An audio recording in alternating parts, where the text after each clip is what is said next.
Please ہمارے channel کو subscribe کر کے ہمیں سپورٹ کریں، شکریہ۔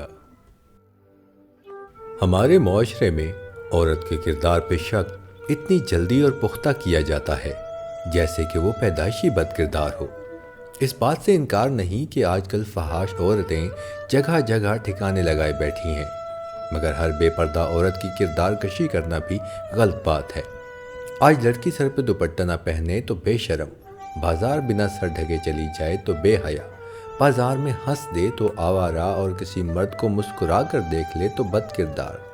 یہ سب لیبل ہم عورت کے عمل کے حساب سے نہیں بلکہ اپنی سوچ کے مطابق لگاتے ہیں۔ سر ڈھانپنا اچھی بات ہے مگر ننگا سر کردار نہیں، بس ایک سوچ ہے جسے ترتیب دینے کی ضرورت ہے۔ عورت ازل سے مرد کے جسم کا حصہ ہے۔ عورت کا یہ مقام ہے کہ وہ بچہ پیدا کر سکتی ہے جس کی تکلیف میں وہ موت کو چھو کر آتی ہے۔ دنیا کا کوئی بھی مرد اتنی طاقت نہیں رکھتا کہ ایک بچہ پیدا کر پائے ماں سوائے بابا آدم کے، جن کی پسلی سے دنیا کی پہلی عورت کو پیدا کیا گیا تھا۔ اور مرد کا یہ مقام ہے کہ اس کے بنا عورت ماں بننے کا درجہ حاصل نہیں کر سکتی۔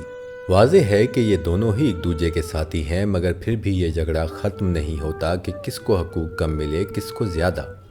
سچ تو یہ ہے کہ یہ دونوں ہی اگر اپنی اپنی حدود میں رہ کر زندگی گزاریں تو نہ کسی کی حق تلفی ہوگی اور نہ کسی کو کمتری کا احساس۔ جسم بھی کیا عجب بلا ہے، جب ایک آنکھ دوسرے جسم کو دیکھتی ہے تو وہی نظر کسی کو خوبصورت جانتی ہے تو کسی کو بدصورت۔ کسی کا حسن یہ طے نہیں کرتا کہ ہم اس کے دیوانے ہوں گے یا نہیں، بلکہ ہماری نظر کی چاہ یہ طے کرتی ہے کہ ناظر کس حد تک ہمیں بھائے گا۔ یہ الگ بات ہے کہ دل پھینک عاشقوں اور لفظ جسم کے پجاریوں کی کمی نہیں جو ہر کسی پہ فدا ہوئے رہتے ہیں۔ کہتے ہیں عورت کو محبت کے لیے بنایا گیا ہے، پھر بھی مرد کو ہر عورت سے محبت نہیں ہوتی بلکہ وہ کسی خاص پر ہی اپنی توجہ مرکوز کرتا ہے۔ مرد کی فطرت ہے کہ وہ جب تک مطمئن نہ ہو کسی شے یا انسان کو اپنی زندگی بھر کا ساتھ نہیں دیتا اور بیچ راہ میں کسی اور کے لیے چھوڑ دیتا ہے۔ مرد کبھی بھی اس عورت سے مطمئن نہیں ہوتا جس کی دو چیزیں چھوٹی ہوں، ایک اس کی سوچ اور دوسرا اس کی آنکھیں۔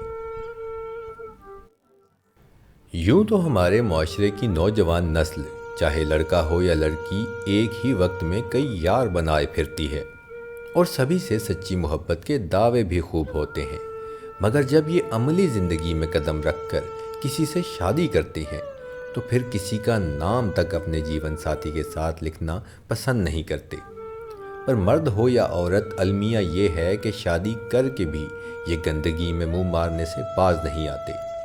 اس مرد کی زندگی میں دوسری عورت ضرور ہوگی جو یہ کہتا ہے کہ تم میں اب وہ بات نہیں رہی، یا مجھے تم جیسی کئی مل جائیں گی۔